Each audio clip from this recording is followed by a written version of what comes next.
મહેસાણાના બહુચરાજીમાં આજે ધૂળેટીનો રંગોત્સવ ભવ્ય રીતે ઉજવાયો છે।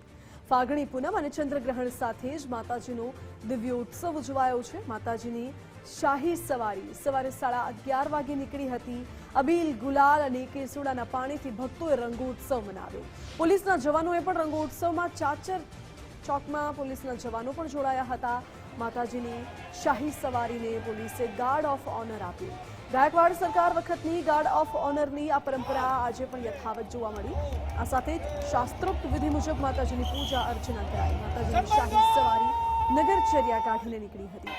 હજારો ભક્તોએ મા બહુચરના અલૌકિક દર્શનનો લહાવો લીધો। દર પૂનમે આપણે માતાજીની પાલખી નગર ચર્ચામાં નીકળે છે। આ વખતે ગ્રહણ હોવાથી આપણે દિવસના માતાજીની પાલખી પૂજા અને નગરચર્યા દિવસના છે। બપોરથી 1 વાગ્યા પછી મંદિર બંધ રહેશે। દર પૂનમે એકદમ અનેરા ઉલ્લાસથી માતાજીની પાલખી નીકળતી હોય છે। આજે હોળીના પર્વમાં ખાસ ખૂબ જ વધારે લોકોનો ઉત્સાહ છે, ખૂબ જ ઉમંગ છે। માતાજી સાથે પણ ખૂબ જ ઉલ્લાસથી હોળી લોકો રમી રહ્યા છે અને ખૂબ જ સારી રીતે લોકો આ પર્વ છે એને માણી રહ્યા છે।